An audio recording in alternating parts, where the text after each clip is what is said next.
journée d'hier, voilà.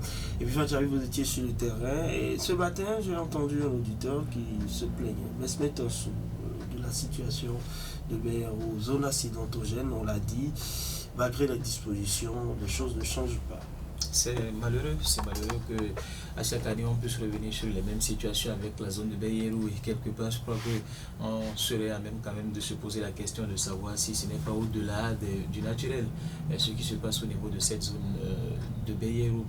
Chaque année c'est des cas d'accident et tenez-vous tranquille. Pour hier il paraîtrait que c'est le même endroit. Oui, c'est le même endroit. Ouais, c'est le même endroit. Il y a je crois quelques mois, un dimanche, j'étais également sur le même site. Oui, sur le même site où il y avait eu un accident avec, je crois, un mort ce jour-là, un dimanche.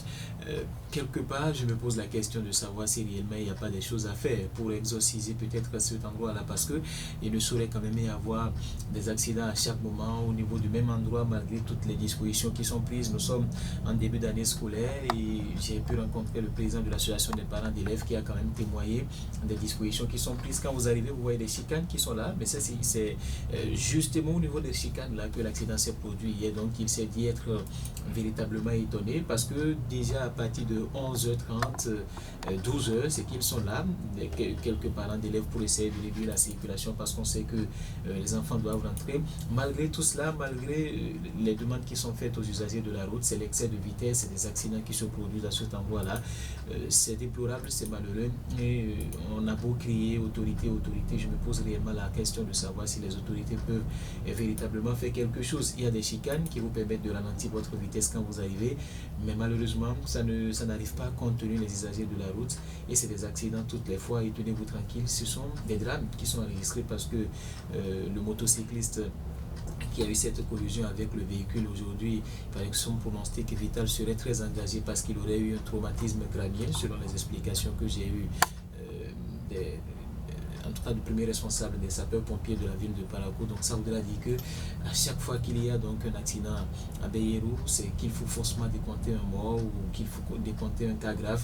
Ça pose véritablement un problème. L'année dernière également, les mêmes situations, un samedi dans la nuit où 2 personnes sont parties. Donc ça se compte au bout des doigts, les morts à Baye-Rousse, et ça doit inquiéter, ça doit interpeller toutes les personnes qui peuvent faire quelque chose pour quand même arrêter donc la série dans cette zone-là. Bon, ben, quand vous faites un long voyage, arrivé à Baye-Rousse, vous n'êtes pas encore totalement à destination. Il faut garder la concentration.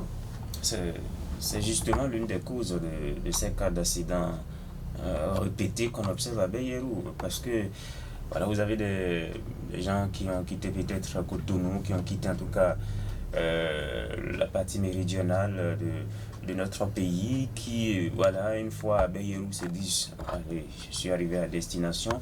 Il y a, je vais dire, une sorte de relâchement qui parfois cause ces accidents de circulation. On a même vu des bus qui sont déjà pratiquement à l'entrée des camions et qui connaissent ces accidents-là malheureusement. Et l'autre cause, c'est que vous avez une zone où la voie est rétrécie, alors qu'il y a une grande fluidité. C'est ça aussi l'autre gros souci à Baye-Rousse. À chaque fois que vous allez là-bas, si vous ne faites pas attention, il y a une sorte de vitesse aussi. Et il faut rouler véritablement à droite, parfois carrément sur le bord du goudron pour ne pas se faire surprendre par le véhicule qui vient derrière ou le camion ou une autre moto qui vient derrière. Donc il n'y a que la voie rétrécie à ce niveau. Et la vitesse qui s'observe parce que voilà, c'est le goudron, le bitume, tout est bon.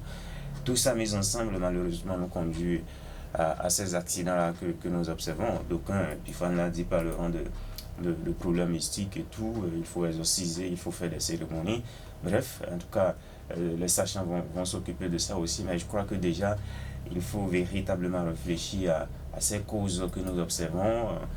Le fait que les gens ne doivent pas relâcher, sensibiliser davantage les usagers de la route. Ce n'est pas parce que vous êtes proche de Parakou que voilà, vous êtes déjà arrivé à destination. Arrivé à destination, c'est lorsque vous aurez garé votre véhicule, votre moto, et que vous serez rentré chez vous. C'est ça la destination. La destination, c'est pas Baye-Rousse, c'est pas le Carrefour Mathieu Kérékou, Ibemaga, pardon. C'est pas quelque part à quelques mètres de chez vous, non. C'est lorsque vous aurez garé votre véhicule, votre moto chez vous, rentrer dans votre maison sans ce temps que vous êtes arrivé à destination. Les usagers de la route doivent pouvoir comprendre cela. Et également, c'est pas parce que la voie est bonne que vous allez filer, excéder les vitesses à l'entrée d'une agglomération. La limitation de vitesse, je crois, c'est 50 km ou plus par heure. Mais on constate généralement à ce niveau-là que les gens vont à 80, 100, voire même plus. Et malheureusement, quand les accidents surviennent, ce sont des décès parce que le choc est beaucoup trop. Voilà, il faut donc faire un travail de fond. La sécurité routière, voilà, des morts sur nos routes, et de cette façon, c'est vraiment inquiétant. Oui, c'est inquiétant. Et ces enfants qui partagent cette route exiguë, un auditeur faisait la proposition ce matin d'élargir.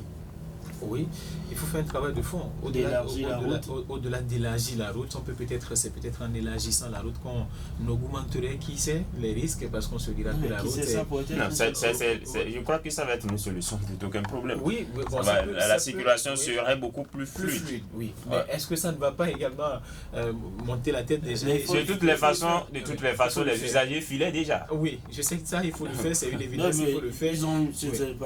Ils ont une double voie à partir de Hubert-Maga. Oui. Autant l'accident se produit toujours à Bayeru.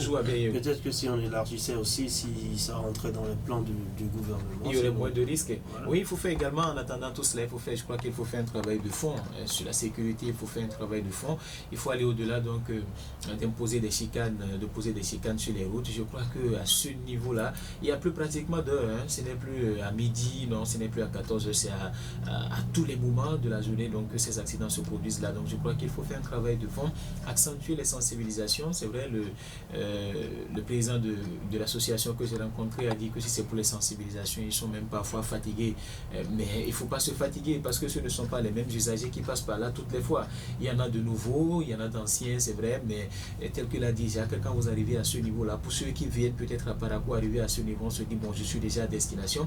Mais pour ceux qui quittent, c'est l'excès de vitesse parce qu'on vient d'amorcer une nouvelle voie. Bon, on va pour un voyage, c'est l'excès de vitesse. Donc, c'est à ce niveau-là qu'il va falloir réellement faire un travail pour qu'à chaque moment, pour ceux qui viennent ou ceux qui quittent, ceux qui viennent vers Parakou, ceux qui quittent Parakou pour aller dans d'autres localités, que ces personnes-là se disent attention, à ce niveau, il y a un danger. Donc, il faudrait que je prenne toutes mes dispositions pour éviter donc de commettre un accident de circulation parce que c'est l'imprudence à un certain moment. Quand vous entendez les témoignages et à chaque moment, soit on vous parle de l'excès de vitesse ou c'est quelque chose qui n'a pas marché à ce niveau ou c'est l'imprudence, c'est un chauffeur qui a fait ci ou c'est le conducteur qui n'a pas laissé passer l'autre, ainsi de suite. Et je crois qu'il faut faire un travail de fond et peut-être ça réduirait aujourd'hui ces cas d'accident de circulation en attendant de penser donc à élargir la route. Prudence donc sur la route. Merci à vous, Epiphan Tchavi et Jacques Degbe. Mesdames, Messieurs, dans la suite du grand direct de l'information, vous aurez droit